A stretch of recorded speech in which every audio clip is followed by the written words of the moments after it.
সেটা ছিল এক গভীর অন্ধকার রাত। এই রাতেই ফাঁকা রাস্তায় এগিয়ে যাচ্ছে রাজু, হাতে গরুর গাড়ির দড়ি, আর বৃষ্টিতে পুরো ভিজে যাচ্ছে চারিদিক। আকাশে কড়কড়ে বজ্রপাত, ভিজে মাটির গন্ধ, ঠান্ডা হাওয়া। চারদিক এমন নিস্তব্ধ, হাঁটা দিলে যেন নিজের শ্বাসের শব্দটাই শোনা যায়। কাদামাখা পথ ভেঙে সামনে এগোচ্ছে সে। বাপরে, এই কেমন বৃষ্টি! থামার নামটাই নেই। আর এই বজ্রপাতটা মনে হচ্ছে এক্ষুনি মাথার ওপর পড়বে। হায় ভগবান, কখন যে বাড়ি পৌঁছাবো কে জানে। এত ঘন রাত, আর এই বৃষ্টি যেন থামার নামটাই নিচ্ছে না। বৃষ্টি, অন্ধকার, নিঃসঙ্গতা, এই তিনটার মিশ্রণে রাজুর বুকের ভেতর এক অদ্ভুত ভয় জমতে শুরু করল। ঠিক তখনই দূরে একটা অস্পষ্ট ছায়া দেখা গেল। একজন মানুষ হাতে জ্বলন্ত লণ্ঠন নিয়ে দাঁড়িয়ে আছে। এত রাতে, এত বৃষ্টিতে কে লণ্ঠন হাতে দাঁড়িয়ে আছে? লোকটাকে দূর থেকে দেখেই বোঝা যাচ্ছিল সে ভীষণ ক্লান্ত। তার হাঁটার ভঙ্গি, চোখের নিষ্প্রাণ দৃষ্টি সবই পরিষ্কার বলে দিচ্ছিল জীবন যেন তাকে অনেকটা চেপে ধরেছে। আর তার চোখের ভেতরে যেন একটা চাপা অস্থিরতা। মনে হচ্ছিল সে কাউকে খুঁজছে কিংবা কারো থেকে পালাচ্ছে, কিন্তু সত্যিটা ঠিক বোঝা যাচ্ছিল না। সবচেয়ে আশ্চর্যের বিষয়, এত বৃষ্টিতেও লণ্ঠনের আগুনটা একবারও নেভেনি।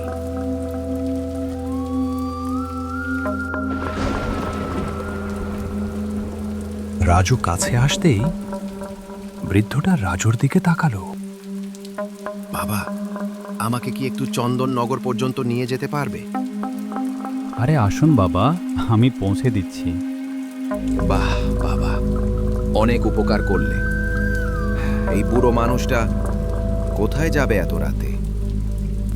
হ্যাঁ বাবা, চলুন, আমি আপনাকে ছেড়ে দিচ্ছি। ধন্যবাদ বাবা।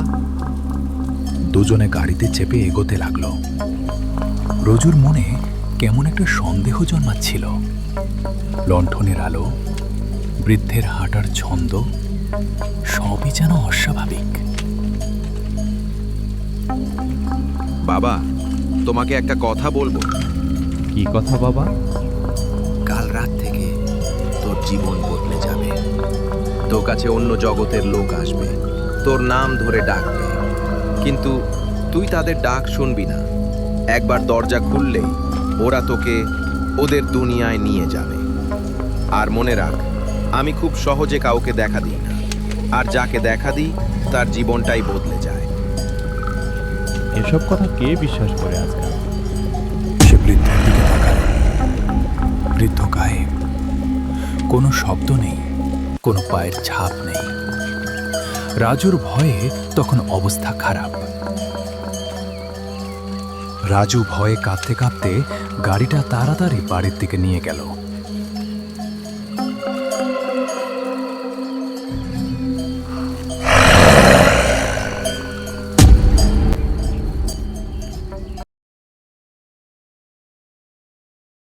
কি ভয়ঙ্কর দৃশ্যটাই না আমি দেখলাম। যেন যেন আর কেউ কখনো এভাবে না দেখে। ভয়েতে আমার গলা এখনো কাঁপছে। না ভাই, সত্যি আর পারছি না, এত ক্লান্ত লাগছে। একটু ঘুমিয়ে নিই, চোখ দুটো আর খুলে রাখতে পারছি না।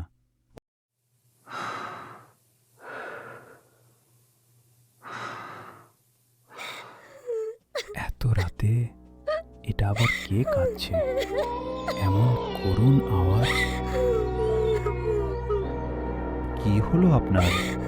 আপনি এভাবে এত রাতে একা একা কেন কাঁদছেন?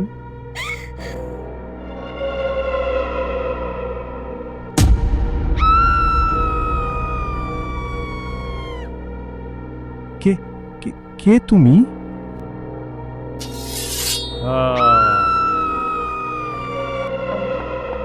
এ কি?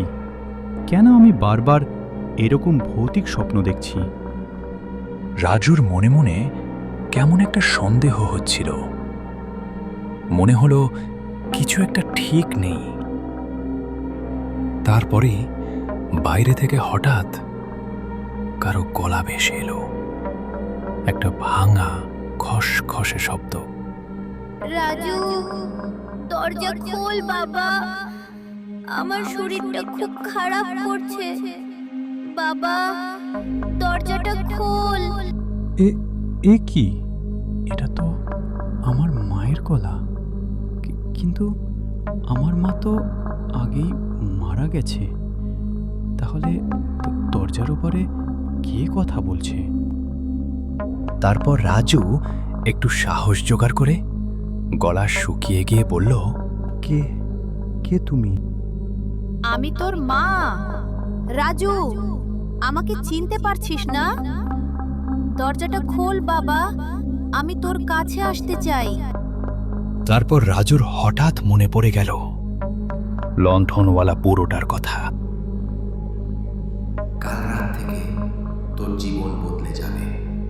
তোর কাছে অন্য জগতের লোক আসবে, তোর নাম ধরে ডাকবে, কিন্তু তুই তাদের ডাক শুনবি না। একবার দরজা খুললে ওরা তোকে ওদের দুনিয়ায় নিয়ে যাবে।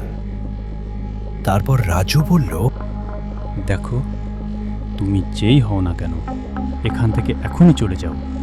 আমি দরজা খুলব না। তারপর কিছুক্ষণ সব নিস্তব্ধ হয়ে গেল।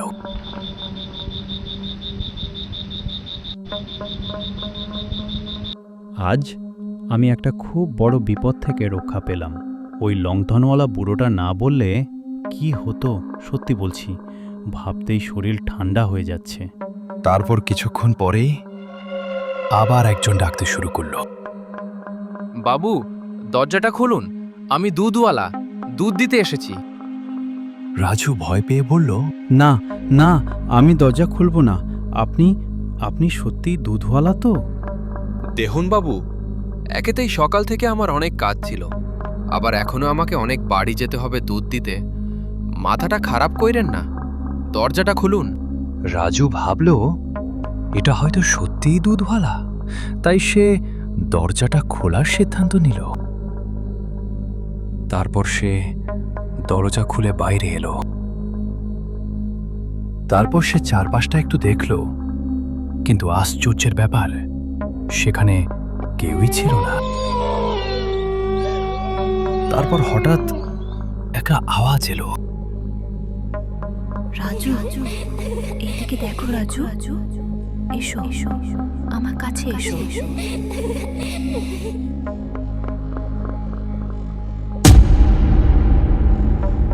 তারপর কি হলো? কে ছিল সেই লণ্ঠনওয়ালা বুড়ো? আর কেনই বা সে রাজুকে আগে থেকেই দেখা দিয়ে সতর্ক করেছিল? সব জানতে চাইলে আমাদের চ্যানেলটা সাবস্ক্রাইব করুন আর নিচে ছোট্ট একটা কমেন্ট করে দিন।